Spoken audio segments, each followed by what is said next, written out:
ভাগবত কথা তোমার জীবনে উৎসব এনে দেবে। অনীতির সম্পদে তো তুমি ভগবানের ভোগ লাগাতে পারো, কিন্তু এতে তুমি তো নিজ কর্ম করছো। তুমি কি জানো না যে ভগবান সব জানে? ভগবান অন্তর্যামী, ভেতরে বসে আছে। কোথা থেকে পয়সা কামাচ্ছ, কিভাবে কামাচ্ছ, কত বুদ্ধি লাগিয়েছো, ভগবান তো সব জানে। আর সেই পয়সা দিয়ে ভগবানকে ভোগ লাগিয়ে ভগবানকে তুষ্ট করবার চেষ্টা করছো। তাহলে বলো তোমার কি ফল হতে পারে? তাই কলিযুগ মানুষের থেকে তো এই সদাচারকে ছিনিয়ে নিতেই চায়, তাই তোমাকে অসুর বানাতেই চায়। তাই উদ্ধব ভগবানের কাছে হাত জোর করে জিজ্ঞেস করেছিল যে তুমি স্বধাম চলে যাবে, কিন্তু স্বধাম চলে গেলে এই সংসারের জীবের কি হাল হবে? তো কারণ ভগবান চলে গেলেই তো কলিযুগ এসে যাবে। তাই সেই রকম ভগবান বলছে যে আমি ভাগবতের মধ্যে সমাহিত হয়ে থাকব। তাই সুখদেবজি বলছে যে ভাগবত হলো ভগবানের বাংময় অবতার, অর্থাৎ ভগবানের শরীর মনে করো। তাই কলিযুগ এই ভাগবতকেও তো নষ্ট করে দিতে চায়, অর্থাৎ তোমার মধ্যে সুস্থ সুন্দর জ্ঞান আসুক, কলিযুগ এটা চায় না। তাহলে তার রাজত্ব চলবে কি করে?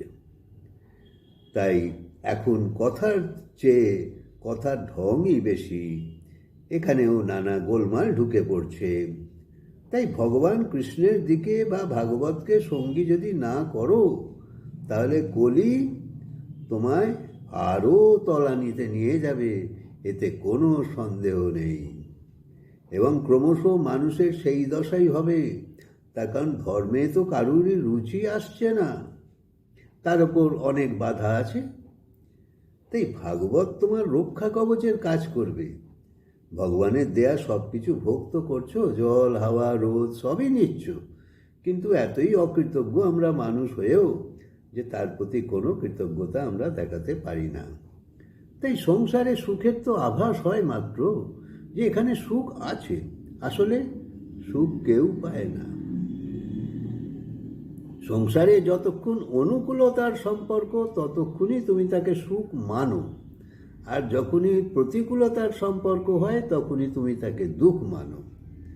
তাই অনুকূলতা আর প্রতিকূলতা এগুলো দুটোই তো অস্থায়ী, তাই তোমার সুখ দুঃখ অস্থায়ী। তাই সংসারে সুখে থাকে এই রকম তুমি মেনে নিয়েছো, কিন্তু ব্রহ্মজ্ঞান জানলে তবেই তো ব্রহ্মজ্ঞান না জানলে তোমার প্রকৃত জ্ঞান আসবে না।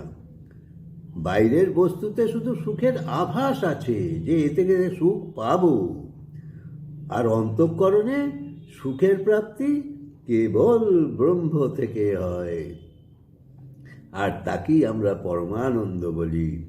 এই সংসারে তিনটে সত্য তো আছেই, যে জন্ম হয়, পোষণও হয়, আর মৃত্যুও হয়। আর মৃত্যু ধ্রুব সত্য, যে জন্মেছে সেই মরে। তাই মৃত্যুকে কাল বলা হয়েছে। তাই জন্মও যেমন সত্য, সেরকম কালও সত্য। জন্মাবার সময় তো আমরা নোট করছি, কিন্তু কালকে আমরা কেউ নোট করি না, কারণ এসব আমরা চাই না। হরে কৃষ্ণ।